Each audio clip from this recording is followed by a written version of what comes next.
നമ്മൾ ആംബിലൈറ്റ് സെറ്റപ്പിൻ്റെ പാർട്ട് 2 ആണ്. ഇപ്പോൾ ഇന്ന് ഈ വീഡിയോയിൽ ഈ സർക്യൂട്ട് മൊത്തം അസംബിൾ ചെയ്യാൻ പോണേ. ഒരു എൻക്ലോഷർ ഞാൻ 3D പ്രിൻറ്റ് ചെയ്തിട്ടുണ്ട്. അപ്പോൾ അസംബ്ലി വീഡിയോ നമുക്ക് തുടങ്ങാം.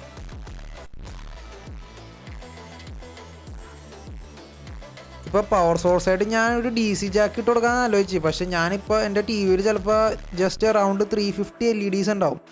അതിപ്പോൾ പീക്ക് വൈറ്റ് ബ്രൈറ്റ്നസ് ആണെങ്കിൽ അബൌട്ട് 60 milliamps എടുക്കാതിരിക്കുക ഒരു പിക്സൽ. അപ്പോൾ 350 പിക്സൽസ് ഉണ്ടെങ്കിൽ ഒരു ഏകദേശം 21 ആംപിയർ വലിക്കാനുള്ള ചാൻസ് ഉണ്ട്.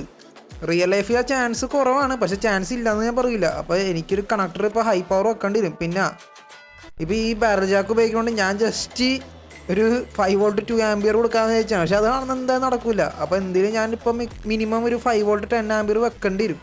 എന്നാൽ അത് ഫ്യൂച്ചറിൽ പ്രശ്നമാണ്. ഇപ്പോൾ നമുക്ക് ഇത് മൊത്തത്തിൽ ഇപ്പോൾ പരിപാടി തീർക്കാം, എന്നിട്ട് കാണിച്ചാൽ ഇതിൻ്റെ ഔട്ട്കം എങ്ങനെ ഇരിക്കണം. ഇപ്പോൾ നമ്മൾ യൂണിറ്റ് ഇപ്പോൾ പവർ ആക്കിയിട്ടുണ്ട് കേട്ടോ. ഇപ്പോൾ സാധനം വർക്ക് ചെയ്യുന്നുണ്ട്. എന്നിട്ട് നമുക്ക് ഹൈപ്പർ റേഞ്ചിൽ കയറിയിട്ട് കോൺഫിഗ് ചെയ്യാണ്ട് കുറച്ച്. ഇതാണ് എൻ്റെ ഡിവൈസിൻ്റെ IP അഡ്രസ്സ്. ലോഗിൻ പേജ് കയറി പാസ്വേഡ് വെച്ചിട്ട് ലെഫ്റ്റ് സൈഡിൽ തന്നെ LED ഇൻസ്റ്റൻസ് എടുത്തിട്ട് LED ഔട്ട്പുട്ട് എടുക്കുക. എന്നിട്ട് കൺട്രോളർ ടൈപ്പ് WS281X എന്ന് പറഞ്ഞാൽ കാണാൻ പറ്റും ആ റാസ്ബെറി പൈ PWM സെക്ഷൻ്റെ അടിയിൽ. അതിനുശേഷം താഴെ LED കൗണ്ട് നമുക്ക് 256 കൊടുക്കുക. മേളിൽ ലേഔട്ട് ടാബ് ക്ലിക്ക് ചെയ്തിട്ട് ക്ലാസിക് ലേഔട്ട് എടുത്തിട്ട് ടോപ്പിൽ തന്നെ നമുക്ക് ജസ്റ്റ് ടെസ്റ്റിങ്ങിന് വേണ്ടി 256 അടിക്കുക. അപ്പോൾ നമുക്ക് ഫുള്ള് ടോപ്പ് റോ 256 LEDs വരും. എന്നിട്ട് സേവ് ബട്ടൺ ക്ലിക്ക് ചെയ്യാൻ മറക്കല്ല കേട്ടോ. അടുത്ത ലെഫ്റ്റ് സൈഡിൽ ക്യാപ്ചർ ഹൗഡർ ക്ലിക്ക് ചെയ്തിട്ട് USB ക്യാപ്ചർ എനേബിൾ ചെയ്യാം കേട്ടോ.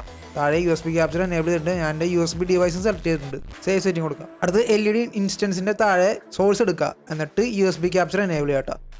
ഇത് കാണാം, USB ക്യാപ്ചർ എനേബിൾ ടിക്ക് ചെയ്തിട്ട് സേവ് സെറ്റിംഗ് കൊടുക്കുക.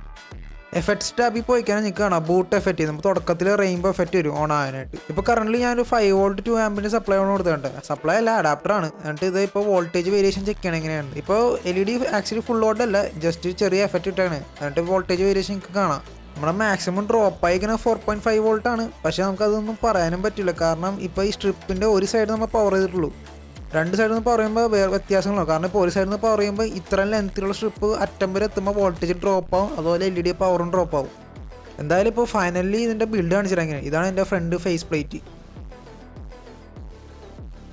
ഇതാണ് നമ്മുടെ ഫൈനൽ ഔട്ട്പുട്ട്. അപ്പോൾ ഇത്രയുള്ള വീഡിയോ. ഓക്കെ, സർക്യൂട്ട് ഡയഗ്രാം ഇപ്പോൾ കാണിക്കും കേട്ടോ.